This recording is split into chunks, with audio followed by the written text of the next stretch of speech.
Hi everyone, hope you're all doing well. Today we're going to talk about SoFi stock because it is one of my larger holdings in my stock market portfolio. And yesterday they reported earnings, so we'll take a look at those numbers. And obviously the stock made a big move as well, and we'll talk about that move and just a update as SoFi and how it's doing in general. So hope you enjoyed the video, guys. Let's get started. So SoFi has just reported earnings. Well, we reported earnings yesterday, and the stock is moving downwards at the moment. The last kind of 5 days, it's down 13%. After reported earnings, the stock was down around about 10%-ish, which isn't too much of a shock. I think yesterday when I did the preview to earnings, obviously I released that video after you knew the numbers for SoFi, and I said to you guys, my expectations are good earnings, EPS beat, revenue beat, a decent guide, triple beat, but the stock, as we know with SoFi, can be a little bit crazy on earnings. Sometimes we see good earnings come out and the stock can go up a lot. We've seen good earnings come out and the stock can go down a lot. And that's what happened this time around. The stock did go down a lot, which I kind of had that feeling that it would go down, to be fair. I said that it would be probably somewhere like up to a 10% move, and it was actually bang on a 10% move yesterday, which, come on, you got to give me a little bit of credit for that one, haven't you? But yeah, overall, the stock is still, even with the drop that's been on at the moment, the stock has had a fantastic time. You know, in the last year, it's up 70%. And for me, I'm still up over 130% on this position. So I'm not worrying about it too much. But I did feel like maybe because the stock has run up so much, people will be edging for some profit taking. And if the numbers aren't perfection with crazy blowout numbers, if they see one number they don't like, they might throw this one under the bus and go, actually, yeah, let's just take a bit of profit off the table. And that's kind of went on with SoFi, as well as some short-term thinking. We'll actually point that one out as well a little bit going forward. So yeah, looking at the numbers, they were good. They were really good. If we have a look at revenue, it was a beat. The beat on the revenue was actually 51 million, which was insane amounts of beats. EPS as well, nice little beat on the EPS. I think the numbers were actually bang on what I said on my prediction video on Monday, which is obviously pretty good from my point of view. Yeah, EBITDA beat, revenue beat, which was really good. They did the Q1 guide and they actually guided revenue slightly ahead of expectations. EBITDA was slightly below expectations, and GAAP, I think, was slightly below expectations, even though it says above here. Don't know what's going on there, so you can alpha. And financial year 25 guidance, the revenue was above, but same again, the GAAP EPS and the EBITDA came in as slightly low on the estimate side of it. Easy to sum up, basically they came in and they said that they want to reinvest into the business, and they feel like there could be more growth that they could potentially get. Anthony Noto did an interview on CNBC. He also talked about it on the conference call. If you've not listened to the conference call, go give it a listen. Basically, he said that there's a few new partnerships that are coming in that he is trying to scale up, which obviously will be a bit of a headwind at the start of the year, but towards the back end of 2025 and in 2026 is where they'll kind of get the rewards. They said there's also new areas that they're looking to go into as well, so there's potentially some sort of expansion going on as well, and it sounds like in general they'll probably spend a little bit more on sales and marketing. They believe that the company could have more awareness out there, so that's probably something else where the investment is going to go in. So as we see with the stock market, typically the stock market short-term thinking. Most institutions are short-term thinking. They're thinking 12 months out. So they're thinking, oh, the profit's going to be a little bit lower than what we expected.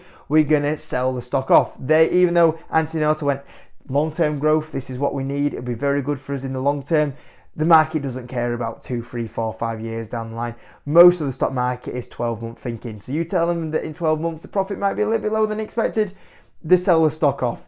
Even if it's going to bring greater rewards in the next 2, 3, 4, 5 years, they don't care. And that's also what happens. So there's just a bit of a run-up profit taking going on. And as well as that, the market, because it's short-term thinking, it sold it off. For us long-term investors, we're not bothered. We're not bothered where the stock's going to go in, 3, 4, 5 years time. So we look at that and go, you know what, if you want to invest and you think if you invest right now, you'll bring out greater profit and greater revenue, that's what we want to see.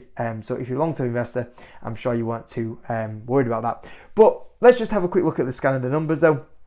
Numbers were just absolutely amazing, revenue growth, 26%.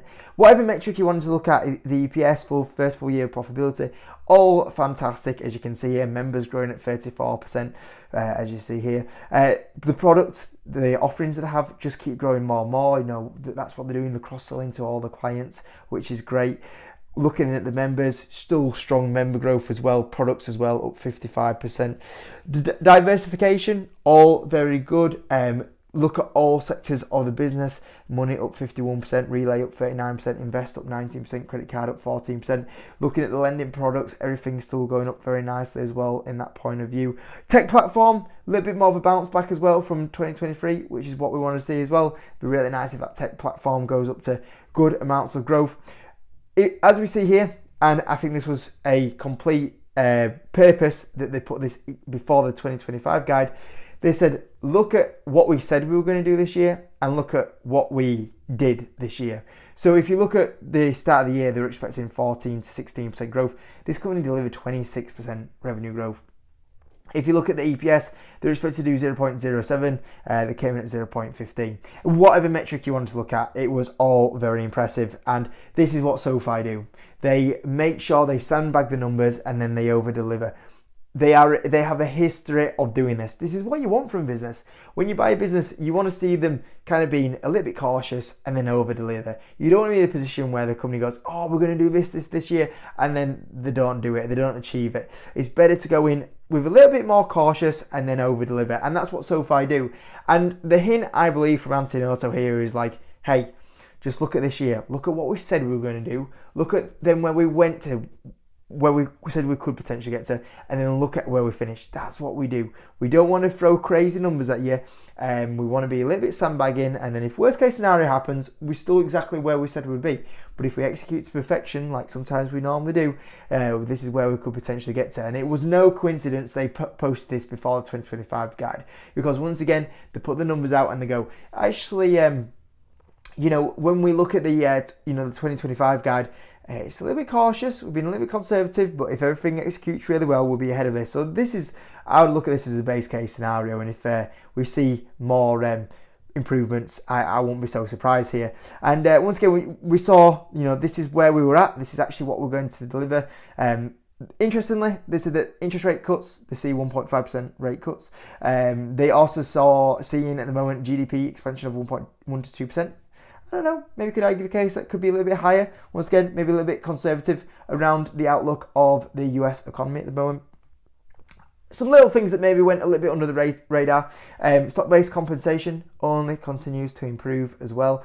Balance sheet gets stronger as well. As we see here, the debt was paid down massively in the last 12 months. Went from around about 5 billion down to 3 billion. So one of the big things that I always had about the company was the balance sheet could maybe be a little bit stronger. And in the last 12 months, actually, that balance sheet has improved rapidly. That debt has gone down by half, and the cash has also been really nice up there. So maybe one thing that goes under the radar a little bit that I don't see many people mention is actually the strengthening of that balance sheet as well for SoFi, which is really good to see. And obviously a full year profitability as well. So maybe the inclusion of the S&P 500 is slowly around the corner. In the conference call, very bullish once again. Antinotto saying, that was our best year so far. Totally agree. And I said, the conditions are only improving for a company like this, so we're only just getting started, and I totally agree. Few little gems that were in there. I'm trying to remember them all for you guys, but like I said, listen to that conference call. Suggestions of that, obviously they're investing for the future, and 2026 should be a year where they start getting some of those rewards as well. The hint of that there's so much more room for expansion going forward as well. And really the suggestion that, this is a bit of an investment year. 2026, you'll start seeing the rewards from this investment year. And that's actually when they gave a 2026 guide and said, hey, if you do want to see what potential this investment is going to do from a profitability point of view, 2026 EPS in the range of 0.55 to 0.8 per share. Now, as we know, SoFi like to be a little bit more conservative on their guidance. So even their high range of 0.8 can maybe be a little bit higher. I won't be surprised if we get to the 0.85, the 0.9. And then let's just take, for example, and by the way, they also said they're 20 to 25% annual EPS growth as well beyond 2026. So no slowdown at all.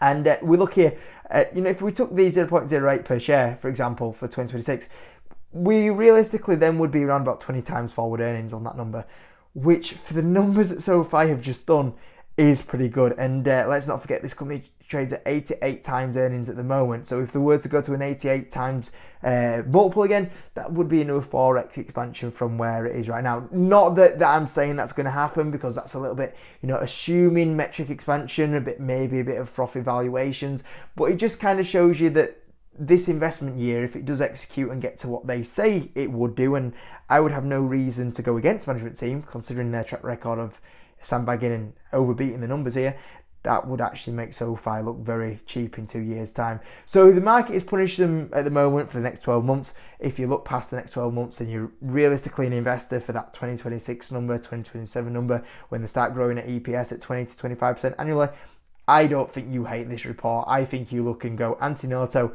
you have my full support. So if you think that's the right decision, if you're seeing opportunity out there to reinvest in the company, go for it, because this guy here has only over-delivered with this business, and I don't know why you'd go against it. But obviously the market punishing it because of short term. I think as a long-term investor, I think you walk away thinking, yeah, I'm happy with what you're saying there. Numbers-wise, a bit of a tricky one really, because I put 13, 15, 20% revenue growth in, profit margin of 15, 18, 20%. There's not really much upside showing at these sort of numbers, by the way, at 20 times earnings.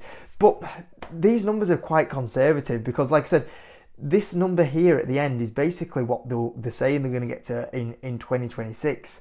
So this is supposed to be like 5 years in the future. So you think about that's only 2 years down the line. It's quite easy for them to beat these numbers on the high side, really. So I think you could even be a little bit more optimistic with the numbers that I have here.